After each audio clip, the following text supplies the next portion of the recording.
of the flower which produce pollen grain. Pollen grain produce करता बेटा। और इसके साथ अटैच होती है फिलामेंट। फिलामेंट जो होते हैं इसके फ्लावर से यहां तक न्यूट्रिएंट्स प्रोवाइड करती है which helps in pollen grain, जो पोलन ग्रेन के अंदर इसकी हेल्प करती है। कौन? ये फिलामेंट। और एंथर और filament both in combined form it is known as stamen which is known as the male reproductive organs of the flower. Main reproductive organs होता बेटा। समझ में? सेकेंडली होता है हमारे पास फीमेल, दैट इज कार्पेल और pistil. Pistil contain 3 component, first is stigma, second is style, third is ovary. Stigma क्या करता है बेटा? It receive the pollen grain. इसके ऊपर एक जेली लिक्विड होता है और जो इंसेक्ट होते हैं, मक्खी होते हैं, मच्छर होते हैं, भावरे होते हैं, उनकी हेल्प से ये क्या करता है, जैसे मान लीजिएगा वो इंसेक्ट जो है ना वो यहाँ पर इस पोलन ग्रेन के ऊपर बैठ गया, यहाँ पर बैठ गया एंथर के ऊपर, तो उसके पोलन ग्रेन अटैच हो गए। इसके बाद में अगर यहाँ पर आ गया तो ये क्या कर लेगा, उससे अटैच कर लेगा, उसके पोलन ग्रेन को रिसीव कर लेगा और इमीडिएटली क्या करेगा, उसको स्टिग्मा से स्टाइल के अंदर यहां से होते हुए आगे ट्रांसफर कर देगा। ये इसके बाद में कंबाइन होते हैं ओवेरी के अंदर। ओवरी के अंदर क्या करते हैं बेटा? There is fusion of male and female gamete, it mean there is fertilisation take place in ovary.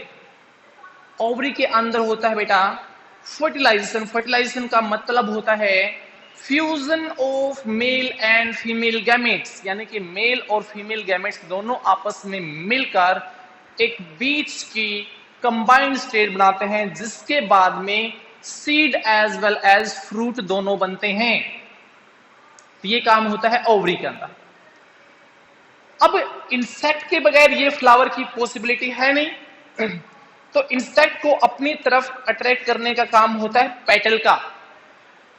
Petal mean these are the colourful part of the flower which attract the insect. Insect को attract करने का काम किसका होता है? Petal का होता है। आइरस में पेटल करता है। नीचे हो गए sepal. Sepal present at the base of the flower. Flower के बेस पे प्रेजेंट होता है और उसके होने के कारण उसको स्ट्रेंथ प्रोवाइड करना, उसको सपोर्ट प्रोवाइड करना, ये सारा का सारा काम होता है किसका? सेपल का। बस में दोबारा से वन बाय वन मैं इसको एक्सप्लेन कर देता हूं।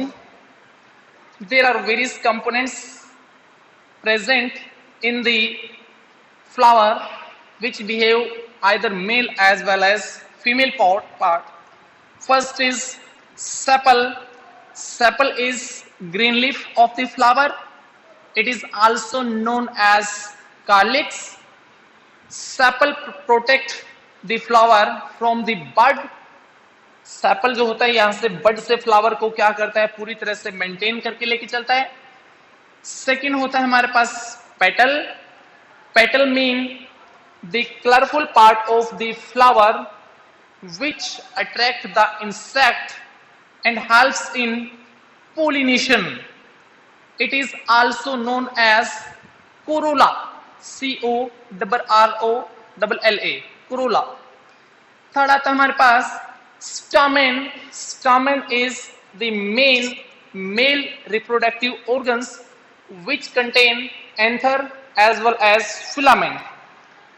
Anther is that male organs which produce pollen grain, and pollen grain is the main sex organs of the flower. इस pollen grain को produce करने का काम होता है anther का। And second होता है हमारे पास filament. Filament provide nutrients to the anther by which it can easily produce pollen grain.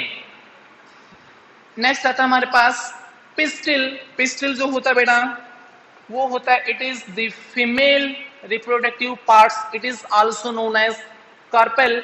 It contain 3 component stigma, style and ovary. Stigma receive the pollen grain, style transferred to ovary. In ovary there is fertilization or we can say fusion of male and female gametes take place. Fusion जो होता है mail और female का क्या होता है, fusion होता है. And after fusion there is formation of seed as well as fruit. तो इस तरह से ये क्या करता है, सारा का सारा प्रोसेस कंप्लीट होता है. यहां पर एक वर्ड में और एक्सप्लेन कर देता हूं, वो होता है हमारे पास पोलिनेशन. यहां पर वर्ड में कंप्लीट करता हूं पोलिनेशन. तो इस पोलिनेशन की और वर्ड लिख लीजिएगा, डेफिनेशन लिख लीजिएगा. Pollination it is the process to transfer, साथ साथ में लिख लीजिएगा आप मेरे, it is the process to transfer pollen grain from anther to stigma. Anther to stigma, anther से स्टिग्मा की तरफ, इससे यहां से लेकर यहां तक ट्रांसफर करने का काम. It is mainly 2 type. ये जो होते हैं 2 टाइप्स के होते हैं. फर्स्ट इज सेल्फ पोलिनेशन, बीच में मत बोलना बेटा प्लीज, अभी लेता हूं problem. And second is cross pollination. First is self pollination and second is cross pollination.